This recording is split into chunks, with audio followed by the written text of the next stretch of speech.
नमस्कार दोस्तों, जय हिंद, वंदे मातरम। आप सभी का स्वागत अभिनंदन है टीटी फैमिली शिक्षकों के परिवार जायसवाल कोचिंग सेंटर पर, पावर्ड बाय शिक्षा ही प्रकाश है। दोस्तों, बात करेंगे आपके पेडागॉजी की पार्ट की बात करेंगे, पेडागॉजी की लाइव क्लास की बात करेंगे। आज आपकी लाइव क्लास है 17 नंबर 17वीं क्लास होने वाली है और आज का जो चैप्टर है नया चैप्टर रहेगा, अधिगम अक्षमता से चैप्टर रहेगा, दिव्यांगता या विकलांगता का चैप्टर है और इसके पहले ऑलरेडी कंप्लीट कर चुके हैं। तो इस लाइव क्लास के बाद आई बटन पे आपको प्लेलिस्ट मिल जाएगा। प्लेलिस्ट ऑलरेडी बना दिया गया है, तो चैनल को विजिट करें, प्लेलिस्ट में जाइए, प्लेलिस्ट आपके ऑलरेडी बना दिया गया है।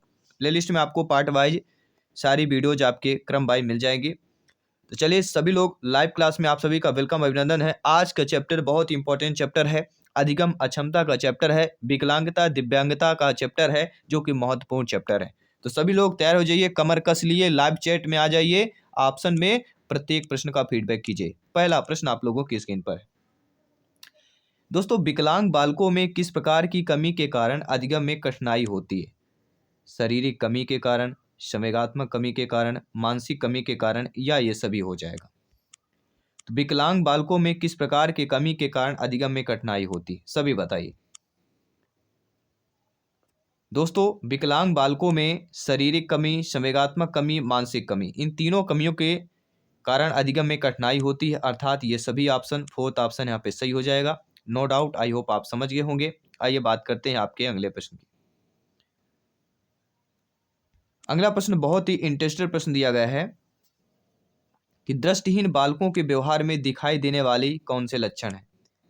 तिरछी नजर, चलते समय वस्तुओं या व्यक्तियों से टकराना, सिर दर्द की शिकायत, या उपरोक्त सभी? सभी कमेंट कीजिएगा। जी हाँ, प्रत्येक भाई बहन गृहिणी सभी का वेलकम, अभिनंदन है। जायसवाल सर आप सभी का स्वागत करते हैं। तो दृष्टिहीन बालकों के व्यवहार में दिखाई देने वाले कौन सा लक्षण होता है, सभी बताइए। देखिए, दृष्टिहीन बालकों के व्यवहार में जो लक्षण होता है दिखाई देने वाला, तिरछी नजर, भी जो कुछ बच्चे तिरछी नजर से देखते हैं जो दृष्टिहीन बालक हैं, चलते समय वस्तुओं या व्यक्तियों से टकरा जाते हैं, सिर दर्द की अक्सर समस्या होती है। तो उपरोक्त सभी ऑप्शन यहाँ पे हमारे दृष्टिहीन बालकों के व्यवहार में दिखाई देने वाले लक्षण है, ये तीनों लक्षण हैं, इसलिए उपरोक्त सभी ऑप्शन यहाँ पे सही कर लेंगे। आसपास आप लोग देखते होंगे ये सारे जो भी आपके दृष्टिबाधित बच्चे, बालक बालिका हैं, ये लक्षण आपने जरूर देखा होगा। अगला प्रश्न है, दृष्टि दोष बालकों की क्या समस्या होती है? निम्न दृष्टि लब्धि की बात करेंगे, धीमा वाणी विकास की बात करेंगे, सौंदर्यानुभूत की कमी की बात करेंगे, या ये सभी की बात करेंगे? देखिए, दृष्टि दोष बालकों की क्या समस्या होती है, समस्या की बात कर रहे हैं।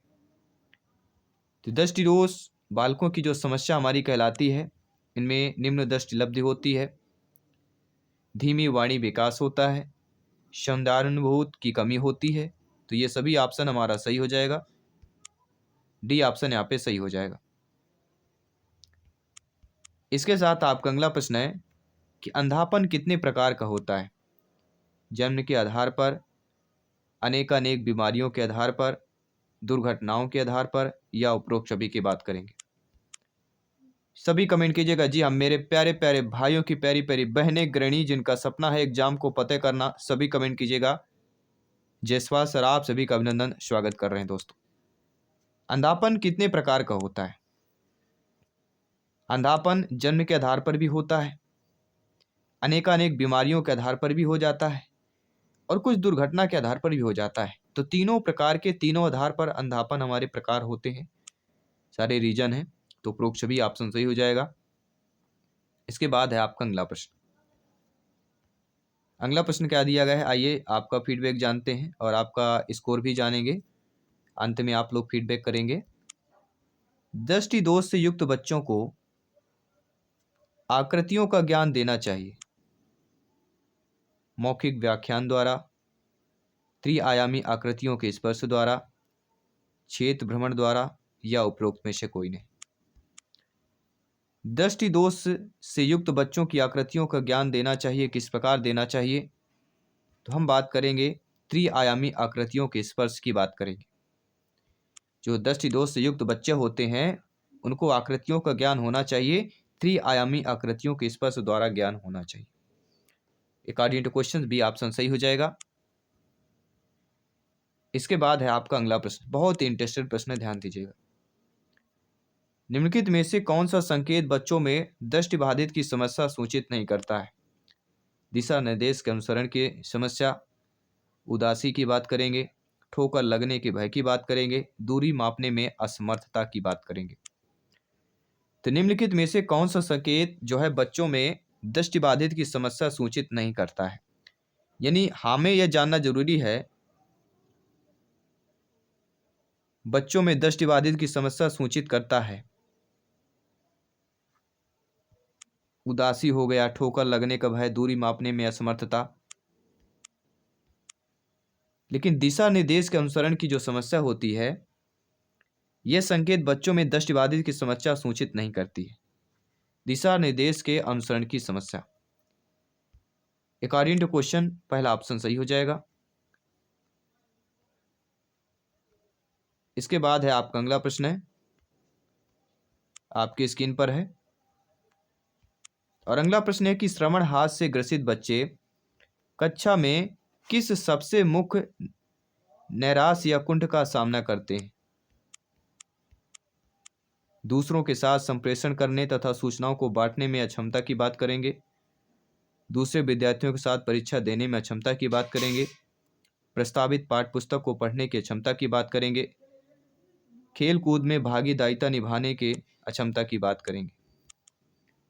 श्रवण हास से ग्रसित जो बच्चे होते हैं उनमें कक्षा में सबसे मुख्य जो नैराश्य या कुंठ का सामना करते हैं वह हो जाता है दूसरों के साथ संप्रेषण करने तथा सूचनाओं को बांटने में अक्षमता की बात करेंगे। इसके बाद है आपका अगला प्रश्न, श्रवण बाधित बच्चों को पढ़ाने के लिए क्या प्रयुक्त की जाती है? ब्रेल लिपि प्रयुक्त की जाती है, सांकेतिक भाषा, यंत्र, या ये सभी की बात करेंगे। श्रवण बाधित बच्चों को पढ़ाने के लिए क्या प्रयुक्त की जाती है? सभी कमेंट कीजिएगा। जी हाँ, मेरे सभी शिक्षक बंधु, मेरे सभी भाई बहन गृहिणी, सभी कमेंट कीजिएगा। दोस्तों, श्रवण बाधित बच्चों को पढ़ाने के लिए जो प्रयुक्त की जाती है वह हमारा हो जाता है सांकेतिक भाषा। क्योंकि बच्चों को सुनाई नहीं दे रहा तो आप संकेत के माध्यम से बच्चों को बता सकते हैं, पढ़ा सकते हैं, सारी चीजें समझा सकते हैं। अगला कि निम्नलिखित पर कथनों पर विचार करना है। आइए कथन को जानते हैं। दिव्यांग बालकों को अपने अवकाश के क्षणों का सदुपयोग करना चाहिए क्योंकि अपनी कुछ कमियों की वजह से वे अपने समय का सदुपयोग नहीं कर पाते हैं, या ए व बी दोनों, या उपरोक्त में से कोई नहीं। तो किन कथनों पर विचार करना चाहिए? सभी कमेंट कीजिए। देखिए दोस्तों, दिव्यांग बालकों को अपने अवकाश के क्षणों का सदुपयोग करना चाहिए क्योंकि अपनी कुछ कमियों की वजह से वे अपने समय का सदुपयोग नहीं कर पाते। ए व बी जो दिया, सी वाला ऑप्शन दिया गया है, हमारा कथन दोनों आपके पॉजिटिव हैं अकॉर्डिंग टू क्वेश्चन पूछा जाए तो, देखा जाए तो। इसके बाद है आपका अगला प्रश्न, प्यारा सा प्रश्न है, प्यारा सा फीडबैक कीजिएगा। मानसिक रूप से पिछड़ेपन का निम्नलिखित में से कौन सा एक कारण नहीं है? मानसिक पिछड़ेपन का मुख्य कारण वंशानुक्रम ही है। अभिभावकों के शैक्षिक पिछड़ेपन के कारण बालक मानसिक रूप से पिछड़ जाता है। मस्तिष्क की कमियों के आ जाने से मानसिक दोष आ जाता है, या संवेगों पर नियंत्रण न कर पाने पर मानसिक संतुलन बिगड़ जाता है। तो मानसिक रूप से पिछड़ेपन का जो एक कारण नहीं होगा वह हमें बताना है। देखिए दोस्तों, अभिभावकों के शैक्षिक पिछड़ेपन के कारण बालक मानसिक रूप से पिछड़ जाता है, ये आपके बात गलत है। ये आपका कथन कारण नहीं हो सकता पिछड़ेपन का। पिछड़ेपन का कारण क्या हो सकता है? मानसिक पिछड़ेपन का मुख्य कारण क्या होता है? वंशानुक्रम हो सकता है। मस्तिष्क के कमियों के आ जाने से मानसिक दोष आ सकता है। संवेगों पर नियंत्रण न कर पाने पर मानसिक संतुलन बिगड़ सकता है। ये आपके पॉजिटिव हैं, ये आपके पिछड़ेपन के कारण रीजन हो सकते हैं। लेकिन आपका अभिभावकों के शैक्षिक पिछड़ेपन के कारण बालक मानसिक रूप से बिछड़ जाता है या पिछड़ जाता है, या पिछड़ेपन का रीजन है, कारण है, या आपके अकॉर्डिंग टू क्वेश्चन ये कारण हमारा नहीं होगा। इसलिए according to question option number B is the right answer हो जाएगा। नो डाउट, आई होप आप सभी लोग समझ चुके हैं। आइए बात करेंगे अगले प्रश्न की। पिछड़े बालकों की शिक्षा के क्षेत्र में अग्रसर करने के लिए क्या करना चाहिए? घर तथा स्कूल में बालकों के संयोजन में सहायता, विशेष स्कूलों और कक्षाओं की व्यवस्था, पाठांतर क्रियाओं की व्यवस्था, या उपरोक्त सभी की बात करेंगे। तो पिछड़ेपन बालकों की शिक्षा के क्षेत्र में अग्रसर करने के लिए क्या करना चाहिए? तो घर तथा स्कूल में बालकों के संयोजन में सहायता करनी चाहिए, विशेष स्कूलों और कक्षाओं की व्यवस्था करनी चाहिए, पाठांतर क्रियाओं की व्यवस्था करनी चाहिए। तो उपरोक्त सभी ऑप्शन यहाँ पे हमारा सही हो जाएगा। नो डाउट, आई होप समझ गए होंगे। आइए बात करते हैं अगले प्रश्न की। दोस्तों, मानसिक रूप से पिछड़े बालकों की प्रमुख समस्या कौन सी होती है? स्कूल में समायोजन की समस्या, परिवार में समायोजन की समस्या, शारीरिक और मानसिक विकास की समस्या, या उपरोक्त सभी की बात करेंगे। तो मानसिक रूप से पिछड़े बालकों की प्रमुख समस्या क्या हो सकती है? तो मानसिक रूप से पिछड़े बालकों की समस्या स्कूल में समायोजन की समस्या हो सकती है, परिवार में समायोजन की समस्या हो सकती है, शारीरिक और मानसिक विकास में भी समस्या हो सकती है, यानी इन तीनों में समस्या हो सकती है। इसलिए उपरोक्त सभी ऑप्शन हमारा सही हो जाएगा। अगला प्रश्न है, अफेजा किससे आपका संबंधित विकार है? भाषा एवं संप्रेषण अधिगम अशक्तता से, गंभीर तनाव की अवस्था से, लिखने संबंधी अशक्तता से, पठन विकास से संबंधित है। तो अफेजा आपकी किससे संबंधित विकार हो जाती है? सभी कमेंट कीजिएगा। तो जब भी अफेजा की बात की जाती है एक ही ऑप्शन आता है, भाषा संप्रेषण एवं अधिगम अशक्तता की बात करते हैं। अकॉर्डिंग टू क्वेश्चन पहला ऑप्शन सही हो जाएगा। अगला प्रश्न है, एलेक्सिया क्या होता है? जी हाँ, सभी कमेंट कीजिए। एलेक्सिया क्या है दोस्तों? यह पढ़ने की क्षमता है, लिखने की है, सीखने की है, या सुनने की है? सभी कमेंट कीजिए। तो आपकी जो एलेक्सिया कहलाती है, एलेक्सिया क्या कहलाती है? यह हमारे पढ़ने की अक्षमता कहलाती है। डिस्ग्राफिया लिखने की आपकी अक्षमता कहलाती है, लिखने संबंधी अक्षमता। इसके बाद अगर अगला प्रश्न है, ये भी कई बार पूछा गया है, डिसलेक्सिया किससे संबंधित हो जाता है? मानसिक विकार, गणितीय विकार, पठन विकार, या व्यवहार संबंधी विकार की बात करेंगे। तो डिसलेक्सिया आपकी किससे संबंधित हो जाती है? सभी कमेंट कीजिए। बहुत ही सिंपल सा प्रश्न। जब भी डिसलेक्सिया का जिक्र होगा, पठन विकार आपका नाम सर्वोपरि लिया जाएगा। ऑप्शन नंबर सी आपका सही हो जाएगा। अगला प्रश्न है, डिसलेक्सिया मुख्य रूप से की समस्या से संबंधित है? सुनने की समस्या से, पढ़ने की समस्या से, बोलने की समस्या से, या बोलने व सुनने की समस्या से? तो डिसलेक्सिया मुख्य रूप से आपसे किसकी समस्या से संबंधित हो जाती है? जब भी डिसलेक्सिया की बात करते हैं तो ये आपके पढ़ने संबंधी मुख्य रूप से समस्या से संबंधित कहलाती है। इसके बाद है आपका अगला प्रश्न, जो कि बहुत ही बेहतरीन प्रश्न पूछा गया है कि मस्तिष्क की संरचना तथा कृत्यों में विभेद का परिणाम होता है। तनाव होता है, बिछड़ापन होता है, पिछड़ापन के साथ साथ डिसलेक्सिया होता है, या इनमें से कोई नहीं? तो मस्तिष्क की संरचना तथा कृत्यों में विभेद का जो परिणाम हो जाता है वह हमारा कौन सा कहला जाता है? वह हमारा कहला जाता है डिसलेक्सिया। जी हाँ दोस्तों, मस्तिष्क की संरचना तथा कृत्यों में विभेद का जो परिणाम होता है वही आपका डिसलेक्सिया कहलाता है, ना कि तनाव, ना कि विक्षेपण।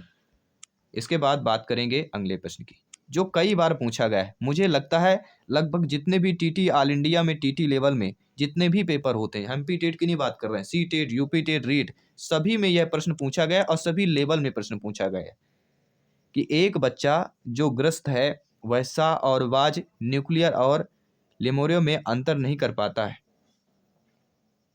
तो ये आपका जो नहीं कर सकता है तो शब्द जबलिंग विकार है, डिसलेक्सिया है, डिस्मोर्फिया है, या डिसलेक्सिया है, या डिसलेक्समिया है। 4 ऑप्शंस दिए गए। तो एक बच्चा जो किससे ग्रस्त है कि वह सा को वाज लिखता है, न्यूक्लियर को आपका लेमोरियो में अंतर नहीं कर पाता है। तो आपका राइट ऑप्शन यहाँ पे क्या हो जाएगा? वह हो जाएगा डिसलेक्सिया। एक बच्चा जो डिसलेक्सिया से ग्रस्त होता है वह सा को वाज लिख दिया है। अगला प्रश्न स्क्रीन पर है कि डिस्थीमिया है, गंभीर तनाव की व्यवस्था है, पठन विकार की है, शब्द जबलिंग विकार है, या लेखन विकार हो जाता है? तो डिस्थीमिया हमारी क्या हो जाती? सभी कमेंट करके बताइए। जी हाँ दोस्तों, हम बात करेंगे डिस्थीमिया की बात कर रहे हैं। तो डिस्थीमिया जो कहलाती है वह आपकी गंभीर तनाव की व्यवस्था कहला जाती है। जी हाँ, अकॉर्डिंग टू क्वेश्चन पहला ऑप्शन सही हो जाएगा। इसके बाद है आपका अगला प्रश्न। अगला प्रश्न है, शारीरिक रूप से अक्षम बच्चों को सामान्यतः होता है डिसकैल्कुलिया, डिसलेक्सिया, डिस्ग्राफिया, या डिस्थीमिया होता है? तो शारीरिक रूप से जो अक्षम बच्चे होते हैं उनमें सामान्यतः क्या होता है? सभी कमेंट कीजिएगा। जी हाँ दोस्तों, शारीरिक रूप से अक्षम बच्चों में सामान्यतः क्या हो जाता है, जो शारीरिक रूप से अक्षम होते हैं उनमें क्या होता है, डिस्ग्राफिया। जी हाँ, C option is the right answer, correct answer हो जाएगा। और इसके बाद अगला प्रश्न है जो आप सभी के लिए मॉक क्वेश्चन के रूप में प्रश्न दिया जा रहा है कि गणित को समझने की आवश्यकता है, डिस्मोर्फिया, डिस्कैल्कुलिया, डिस्ग्राफिया, डिसलेक्सिया। तो गणित को समझने की आवश्यकता है, किसे आवश्यकता होती है, ये आपको कमेंट करके बताना, फीडबैक करके बताना है।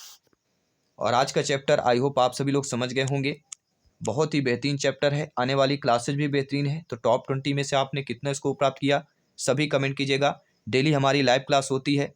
सभी मित्रों को जय हिंद, वंदे मातरम। जल्द मिलते हैं आपकी अगली क्लास पर। धन्यवाद सभी का।